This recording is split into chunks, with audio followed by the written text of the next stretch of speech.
แต่งมาการแต่งเลอเปอร์เซ็นต์จะเป็นยอดสวรรค์แต่งมากนแต่งเลอหอยเปอร์เซ็นต์จะเป็นยอดสวรรค์สกีจะอันคำตอบอันพี่น้องเดสแต่งมากนแต่งเลอหอยเปอร์เซ็นต์จะเป็นยอดสวรรค์ถ้าพี่น้องพลาดอำยังและก็อำยังอันละเอียดอันสุดพี่น้องเข้าใจสตาซิโอนจะเล่ามาขอพระเจ้าจอยบออันเข้าใจสมัยเลือกก่อนก็มูลตู้ซีลอยจิมคนยัดดาลาวไทยจีนเวียดนามอเมริกาแคนาดาฝรั่งเศสขอพระเจ้าอวยพรอันบอลำเบอเลยยัดกังเปรย์ยัดสุขภาพร่างกายขนาดเวียกสอบเบอร์ห้ามาการทำเหียนศึกษาเยก่อนขนาดเวียกพระเจ้าที่บดกบดแตงก็ครอนไปจึงลงมันมงมันสมิงสกีโอกาสเลอขอบใจบอกกดแชร์กดไลฟ์และคอมเมนต์ขอพระเจ้าอวยพรโดยจำนวนเอาละรายการเด็กกับหูชีวิตกี้น้องเอาวังเรียนยืมมือตั้งวันจันทร์รอดวันอาทิตย์ตั้งวันจันทร์รอดวันอาทิตย์และดวิทยุก็MP3 ก็ไลฟ์สดก็ประจำขึ้นจำรอโอจันส้มจำรอมาลีจำขึ้นเรียนสอนพระคัมภีร์อันพี่น้องเด็กอีอำเล่าซึ่งบังถ้าเราเกาะประกอบพระคัมภีร์อีอำเล่าซะโจมตีคนกี้คนกระนายเหมือนเปรียงโจมตีย่ออีอำโจมตีเล่าถึงเรื่องความบาปพระเจ้าโรยบาปนรกสวรรค์มนุษย์เมื่อเกิดกายอารมณ์แต่นั่นไม่จะสวรรค์เบื่อนแต่นั่นไม่จะกล้ามากล้าโรยเบื่อนแต่นั่นไม่จะกล้านรกเบื่อนคำตอบอยู่ในพระคัมภีร์ที่อีกำลังจะเหียนประมยอแต่งมาแต่งเลือหุยน้องเปอร์เซ็นต์จะเป็นยอดสวรรค์กายบุบยอดามือสกีถ้าพี่น้องพลาดเสียใจที่อำเภอเด่นยังหรือเป็นการยังอีกตื่มเพื่อพี่น้องจะเห็นจะสลาดจะเข้าใจสมกับเมื่อคริสเตียนเฮียนเนืองเรื่องของพระเจ้าและเมื่อไม่กลสลาดเฮ็ดตอบเบื่อนเหมือนมือลาดพี่น้องพูดเราถึงเมื่อแต่เมื่อคริสเตียนกลับมากระกำกระเวนคือง่ายแท้ เพียงแต่เสื้อพระเยซูหดกลับโอ้แน่นอนเพราะพระเยซูมาเจ้าของสั่งโลกสั่งมนุษย์และแต่งไปสองมาแล้วชีวิตตลอดยอดกับไปสองมาแล้วจะหนึ่งเลอะหนึ่งซัวแต่มาแต่งเมื่อจึงสร้างอุ่นเพราะเมื่อมนุษย์จิตสำนึกมาอำนาจสติปัญญาเสรีภาพและการเลือกทำสิ่งนี้ก็เหมือนตูต่างครั้งอุ่นตะกรอคุยอีกครั้งคุกกำหนดเรียน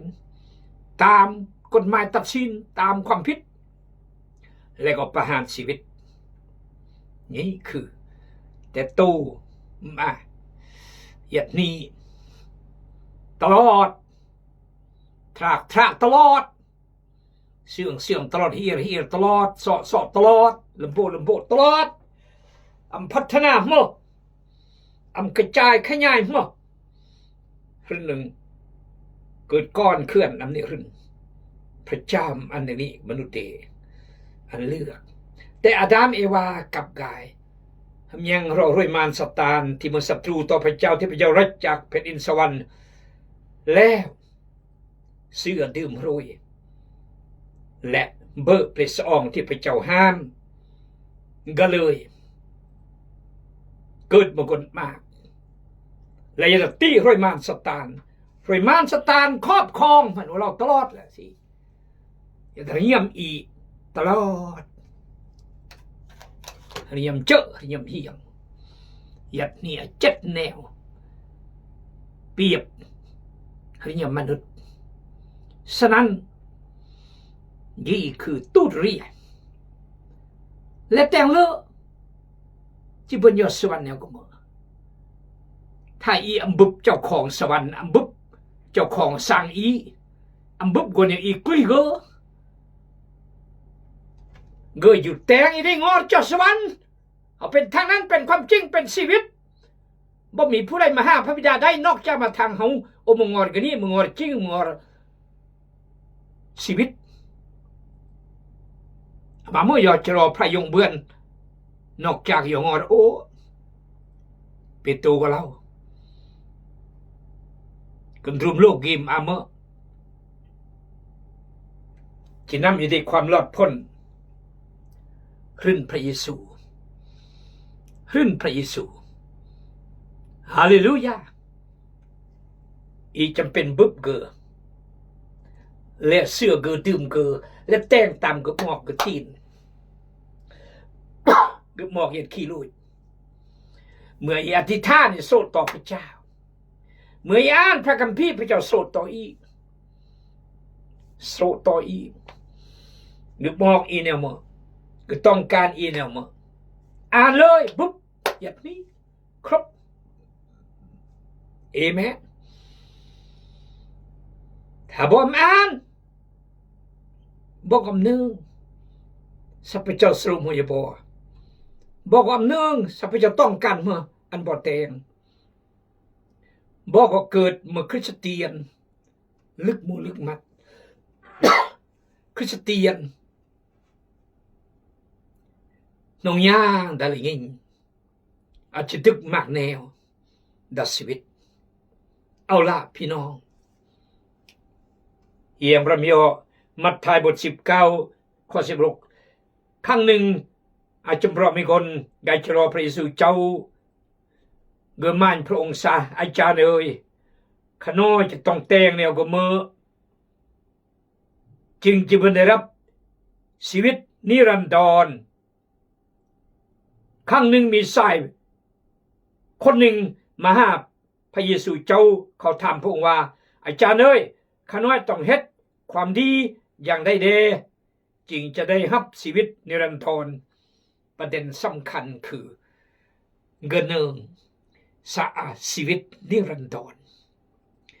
ประเด็นที่สองเงินจะหนึ่งซะเงินจะเลอะน้ำเมื่อจะแต่งเลอะน้ำเมื่อจึงจะเบือนรับชีวิตนิรันดร How can I be good and to receive eternal life? To receive eternal life. How good to receive eternal life. จะเลอะน้ำเมื่อจึงจะเบือนชีวิตนิรันดร์เหมือนนิโคเดมจะรอพระเยซูอยู่เสื่อมอุเนืองเม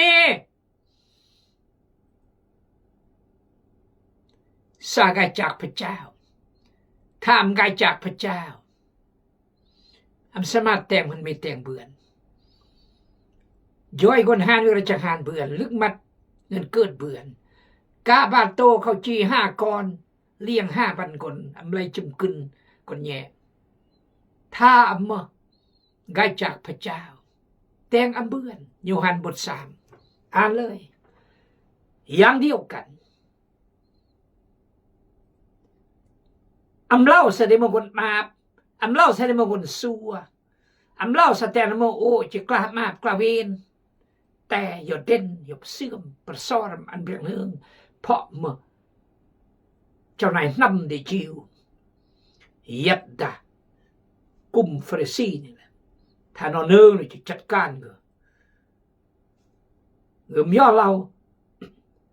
สัตแต่ละมืออุจจสวรรค์แต่ละมือย่าเรา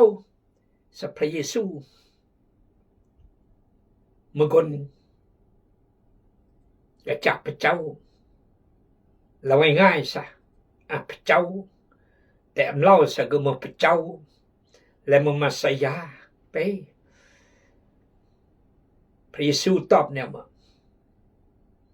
ถ้าเมอัมบังเกิดเมมสมาธิสวรรค์เบือนตกใจว้าวโอ้เราไม่แนวคือตอบไม่แนวโอ้อำเราเรื่องจอสวรรค์หรือยอนรกโอ้เราสกลมันเมนี่ต้องไกลจากพระเจ้าจึงแต่งสิ่งไม่แต่งเบือนแต่เมไกเราซะอันอูบังเกิดเมที่บังเกิดแนวก็เมื่ออูอายุ40ปลายตอนนี้50บ่มเนึงชีวิตไอ้กูดลุยมาเพื่อนแนวก็เมื่อไปสู้แล้วเมื่อโอ้เมื่อไอ้จานได้ชิวนำกุมไอ้จานนำน้อมเข้าใจโอเล่าซึ่งไม่เข้าใจถ้าเอาเล่าเรื่องแผ่นดินสวรรค์ที่มีอำกุยและแต่ละเมื่อมีจะกูเสื่อเบือนโอ้ยงงเตรียมตัวซะจิบุบคำถามกันนี้แต่เมื่อบุบงงซะจะกูลุยมาเพื่อนกูมาพระเยซูก็เลยเล่าสิ่งเกิดจากมนุษย์ก็เกิดมนุษย์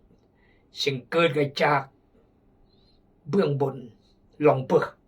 ก็มาลงเปิกเอาแล้วงงอีกตึงเพราะพระบัญญัติอำเราแนวเกิดพระคัมภีร์มั่งอำเราแนวเกิดฮดพระเยซูเล่าแนวนี้งงเอเมนฮาเลลูยากี่จึงมาพระเจ้าเราโซก็ต่างคำถามก็ต่างคำสอนก็ต่างชีวิตก็ต่างอะไรอัศจรรย์เกิดขึ้นพุทธมาฮินดูมามูฮัมหมัดอิสลามมาก็แต่งอัศจรรย์แต่คริสเตียนตั้งแต่โมเสสและไกโรดซามูเอลไกโรดอิลจาไกโรดอิไลซาไกโรดดานิเอลสเรกมาเซกอบิดิโกแต่เมื่อนอแต่งพระเจ้าแต่งผ่านชีวิตนอเอเมนฮาเลลูยาเพราะพระเจ้าเมื่อพระเจ้าฤทธิ์อำนาจแต่งอัศจรรย์แนวนี้เพื่อนแล้วก็ฤทธิ์อำนาจยับชีวิตอีอันจึงกูลเสก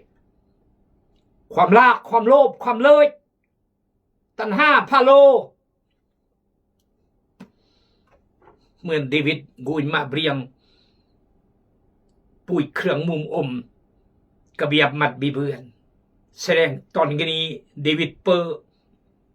พลังอำนาจในพระเจ้าเต็มล้นตัณหามัดแล้วก็เลยมอดสีปลอมฉะนั้นอีรับพระเยซูพลังที่สำคัญกว่าแต่งอัศจรรย์คือที่อีจะตอบความชั่วตอบโต้ความชั่วโดยการ no อ้อมแต่งอ้อมเอื้ออ้อมเบออ้อมมาอ้อมยอกอ้อมกายอ้อมจับอ้อมแยงนี่แหละพลังนี่แหละแต่ทำมันแนวเลอะแนวถูกต้องโอจิจับโอจิยอโอจิจอย yes ขอบคุณพระเจ้าเอาละว่าเกินไปแล้ว พระเยซูเจ้าตอบว่าเป็นอย่างเจ้าจึงถามเฮาถึงสิ่งที่ดีผู้ที่ดีนั้นมีแต่ผู้เดียวถ้าเจ้าต้องการเข้าสู่ชีวิตจงถือรักษาข้อคำสั่งทั้งหลายไว้แต่เมื่อมีจริงเราถึงความลือ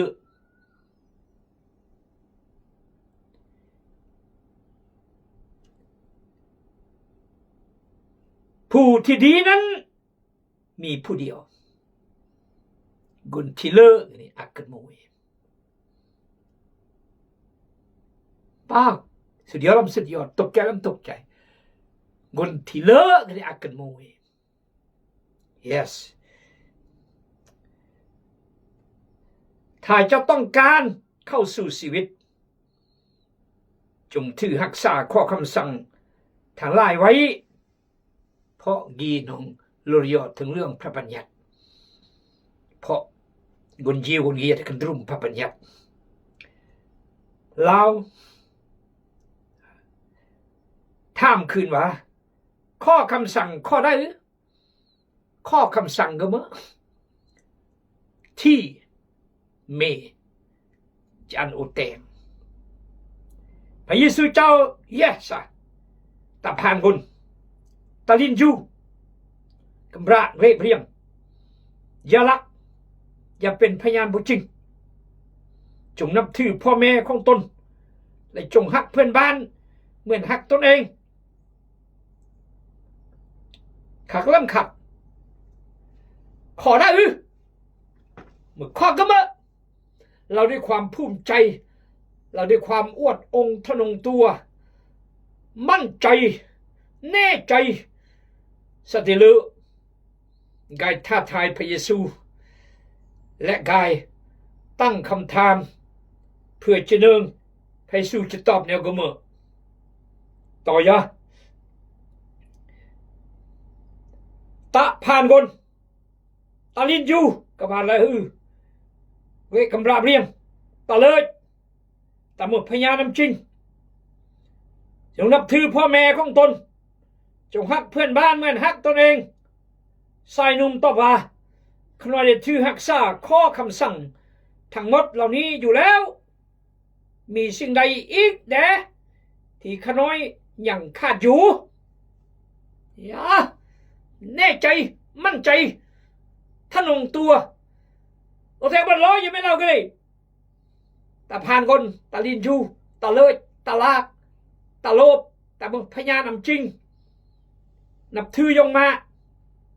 และรักเพื่อนบ้านมันรักตนเองตอบเบิดเลยสายหนุ่มตอบว่าขน้อยได้ถือรักษาข้อคำสั่งทั้งหมดเหล่านี้อยู่แล้วมีสิ่งใดอีกแดที่ขน้อยยังขาดอยู่เป็นคือเสมอทั้งไปสู่หล่อมาเมื่อแต่งเลอยะมาเมื่อบ่มีผู้ใดเฮ็ดดีเป็นยังเจ้าจึงถามเฮาทั้งสิ่งที่ดีผู้ที่ดีนั้นมีแต่ผู้เดียวคือเมื่อพระเจ้าพระเยซูพระวิญญาณบริสุทธิ์สามองค์เมื่อมวยกันมวยเปะพระภาคพระเจ้าองค์เดียวเลอนองนิมอาเมอตากีเลึงกำราเลึงก่อนลากำราลากก่อนลากเรียงเป็นไปได้อาเมอเลอถ้าจะเราเลอะปะไทยรอดด้วยเลอะปะโอ้เลอะ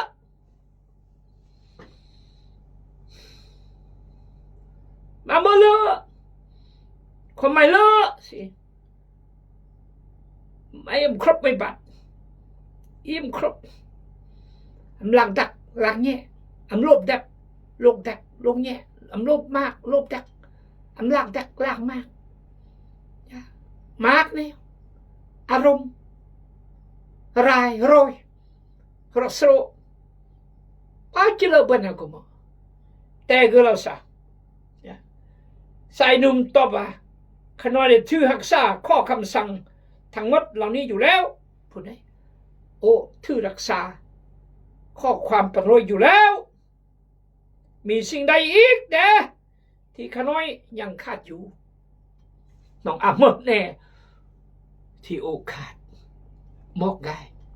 และอูจีตอบเมทำนองนี้แหละโอ้พระเยซูยาตโลกี33 ปลายบึบโลดกุยโลดบึบบันหาตลอดภายใน3 ปี4 เดือนที่คือประกาศคือเทศคือสอนพี่น้องเลยตาอันอีลากเราเรื่องความทุกข์ลำบากหาเตือนจะโอ้ยพระเจ้าก็หน่อยทุกข์โอ้ยพระเจ้าตะแนมก็หน่อยแน่เกินเกินตะแนมแต่สิ่งอีทุกข์อีลำบากกันนี่ก็หมอกก็มาอีแตงเองหรือย้อนอีเลออีรักพระเจ้าพออีปุ๊บลือปุ๊บย้อนอีโยนอีมเลออีพลาดพลั้งอีเห็นแก่ตัวอีมสัตย์ซื่ออีปุ่นคือบอกอามากปัจจัยรอเจไทยอามากเหตุผลอามากแนวแต่อันอีปัญหาฉะนั้นพระเจ้าหนึ่งพระเจ้าตอบเราว่าถ้าเจ้าอยากเป็นผู้ดีครบถ้วนจงไปค่ายทุกสิ่งที่เจ้ามีอยู่และแจกทานให้แก่คนยากจนแล้วเจ้าจะมีทรัพย์สมบัติในสวรรค์แล้วจงตามเฮามาโยกีแหละอีจดีเบนเนกุมกุนทุกอมเอมอีนอมจิบยืนอีนอมอันจอยอีอาจจะมาบลามาซามาบ่อยแต่คงอีกันนี่เจ้าจะรู้ก็มาจะเบื่อก็ปื้อกางเชียดก็ปื้อแม่ละแม่บิเล่ากุ้งเรียงเฉพาะกุ้งเดอีเจริญเพื่อนแนวก็มันถวาย10%อีจุดถวายนั้นหมดถวายก็เลิกบ่เริ่มเลยอาจารย์อ่านพระคัมภีร์จะมืออาทิตย์ก็มาอ่านกาลกิเทศน้ำนี่รึอีเจริญแนวมั้งถวายย่อยเก็บย่อยขี้ย่อยหายสั่งอีเจริญแนวก็มาฉะนั้นพระเยซูเราละมั้งพระเยซูตอบเราว่าถ้ามีจุมกุลเลครบถ้วนจงอย่าติดสิ่งที่มีอ่านอย่างนี้และแจกทานอันคนยากจนแล้วมีจะอาทรัพย์สมบัติดัสวรรค์แล้วอย่าไรอูติดสิ่งไม่อ่านแจกกุนทุกแล้วอย่าไรเลิกอะไรกันนี่เลิกอะไรติดปลอยเตะกลางรถโตต่างทรากลมโบแล้วมอบอันกุนทุกคนจนและมีไรโอตาเกียร์มาเมื่อชายหนุ่มได้ยินเช่นนี้เราก็หนีไปด้วยความทุกข์ใจอย่างนักเพราะเราเป็นคนหั่งมีหลายและก็เวรกันตรองดูโดยทุกข์ใจนักฉะนั้นไปสู้จึงเรากนระมางจิกูดแผ่นดินสวรรค์ยากน้ำทรากจิกูดตุสกรรมก็ง่ายกว่าขอพระเจ้าอวยพร ยังไม่รอบ2 รอบ 3 รอบอันคักขอพระเจ้าอวยพรอาเมน